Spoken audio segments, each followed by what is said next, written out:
Bonjour à tous et bienvenue sur un autre tutoriel Clos Tricot. Aujourd'hui, on parle d'un point de la semaine qui s'appelle le Feather and Fan ou plume et éventail. Avant de commencer, vous pouvez cliquer sur le lien dans la boîte de description qui vous amène à mon site web pour recevoir mon infolettre. Vous pouvez aussi cliquer sur le lien qui vous permet de vous inscrire, devenir membre de ma chaîne, ce qui me permet de vous offrir toujours plus de tutoriels gratuits. Donc, ce motif ici s'appelle en anglais le Feather and Fan. En français, je l'ai entendu comme étant plume et éventail, qui est la description évidemment littérale. Sinon, on l'appelle aussi les vagues ajourées.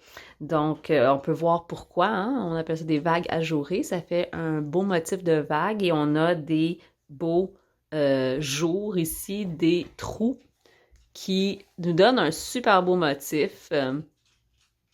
Qui est parfait pour faire des écharpes, des couvertures de bébé, des panneaux au centre d'un chandail. C'est vraiment un motif qui est utilisé à plusieurs sauces parce il semble difficile, le résultat est impressionnant, mais il est super simple à faire. Pour faire ce super beau design, on va avoir besoin d'un multiple de 18 et moi, j'ai décidé de rajouter 2 mailles pour avoir de chaque côté une maille lisière. Évidemment, à votre choix, si vous faites une écharpe, il se peut que vous ayez envie de rajouter du point mousse sur les côtés. Donc, vous pourriez rajouter 3, 4 ou 5 mailles de chaque côté qui vous donneraient du point mousse. À vous de voir. Donc, moi, j'ai fait 2 fois le patron. Donc, chaque patron, en fait, une répétition du patron, c'est ça ici. Donc, c'est une moitié de vague qui monte. J'ai l'éventail ici. Et ensuite, j'ai l'autre moitié qui redescend. Et ici, quand ça remonte vers le haut, c'est ma deuxième répétition. Ici. Et ça monte et ça redescend. Donc, commençons. La première rangée, c'est une rangée en droit. Donc, si vous commencez tout juste, vous montez vos mailles, ça vous prend une rangée en droit. Moi, j'ai fait un montage continental qui me donne automatiquement ma première rangée en droit.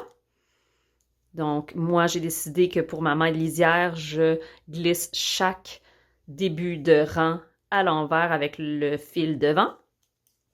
Je vais tricoter toutes mes mailles. Donc, c'est pas si mal pour partir, hein? Vous allez voir que c'est vraiment plus simple que ça en a l'air.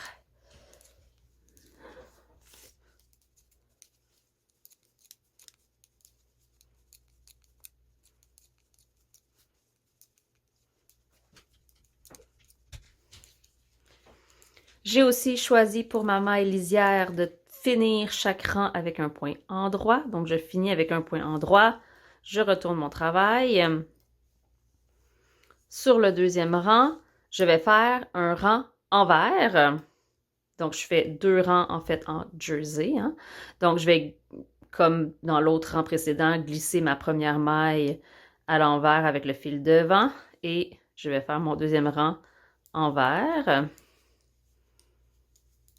Évidemment, si vous êtes des tricoteurs, tricoteuses à l'anglaise, à la portugaise, comme vous le voulez, vous le faites selon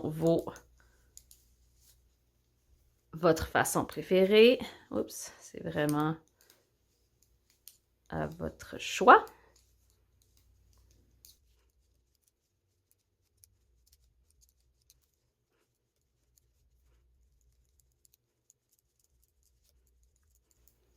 Et je finis mon rang avec un point endroit pour ma maille lisière. Si vous n'avez pas de maille lisière, faites-vous-en pas, continuez à l'envers. Maintenant, c'est là que le patron va prendre sa forme. Sur la rangée 3, je vais commencer en faisant ma maille lisière, si vous en avez une. Et ensuite, sur mes 18 mailles, je fais 3 fois tricote 2 ensemble. Donc, je tricote 2 ensemble, une fois, 2 fois, 3 fois. Ici. Donc, j'ai diminué de 3 mailles.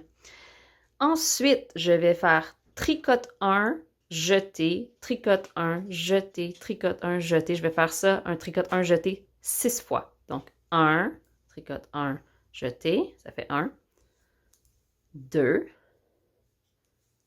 tricote 1, jeté 3, tricote 1, jeté 4, tricote 1, jeté 5, tricote 1, jeté 6. Et, encore une fois, 3, tricote 2 ensemble. Donc, si on analyse, on a diminué de 3 mailles au tout début, on a fait 6 jetés, donc on a augmenté de 6 mailles, et on a diminué de 3 mailles encore. Donc, dans notre répétition de 18 mailles ici, on a augmenté et diminué du même nombre de mailles. Donc, on n'a pas à se soucier, ça va toujours rester le même nombre de mailles. Maintenant, si vous voyez bien ça, on est en plein milieu de notre vallée ici. Donc, c'est normal, on continue. Donc, on fait 3 tricotes 2 ensemble. Ce qui veut dire que si on analyse un peu et que si vous le faites sur une largeur beaucoup plus large, vous feriez 3 fois tricote 2 ensemble, 6 fois tricote 1 jeté, ensuite 6 fois tricote 2 ensemble, 6 fois tricote 1 jeté, 6 fois tricote 2 ensemble, 6 fois, jusqu'à temps que vous arriviez sur le côté où vous feriez 3 fois tricote 2 ensemble. J'espère que vous me suivez. Donc, je vais le faire cette fois-ci à l'anglaise. Donc, je suis sur la deuxième répétition de mon patron. Je tricote 2 ensemble une fois, 2 fois, 3 fois. Je tricote 1, je fais un jeté, tricote 1, je fais un jeté, tricote 1, je fais un jeté. Et là, si on se perd, on peut compter nos jetés, ils sont assez évidents à voir. 1 ici, 2, 3, OK. Tricote 1, jeté 4, tricote 1, jeté 5, tricote 2, tricote 1, jeté 6. Et il devrait me rester 2, 4, 6, mes 3 tricotes 2 ensemble et ma maille lisière. C'est parfait. Je suis en business. 1, 2 et 3 tricotes 2 ensemble. Ma dernière maille, je la tricote à l'endroit parce que c'est ma maille lisière. Je retourne mon travail et la prochaine rangée, pour avoir cet effet ici avec un beau, belle petite, dans le fond, quelque chose qui démarque les sections, on va faire du point endroit sur l'envers du travail. Donc, on va glisser notre première maille, on va amener notre laine derrière et maintenant, on va juste tricoter endroit. Oups, je vais y arriver. On va tricoter endroit jusqu'à la fin. Et ça, c'est notre quatrième rangée. On va tricoter nos jetés comme des mailles, bien sûr. On ne veut surtout pas les perdre, sinon nos mailles, on n'aura plus le même nombre de mailles à la fin de chaque répétition.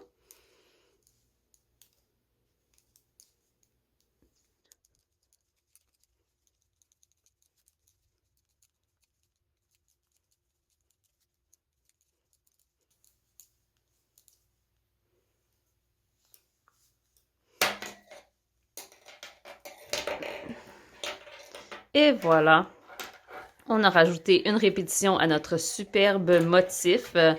J'essaie de le mettre sur le câble puisque ça va vous montrer à quel point la forme va se faire toute seule dans le travail. Évidemment, comme c'est un travail avec beaucoup de jetés, donc les jetés font des trous dans notre travail, on veut laver et bloquer ce travail pour que les trous puissent s'ouvrir et bien se voir. Là, en ce moment, ça veut être un petit peu comme ça, ce qui n'est pas super joli, mais quand on va le laver et le bloquer, et j'ai une vidéo sur laver et bloquer ces tricots, on va se retrouver avec un beau travail bien ouvert, avec des beaux trous comme ça, comme ceux-ci. Voilà pour le point vague ajouré ou le point feather and fan. Encore une fois, 4 rangées, endroit, envers, l'arranger pour faire notre patron et en droit, encore une fois. Et c'est tout.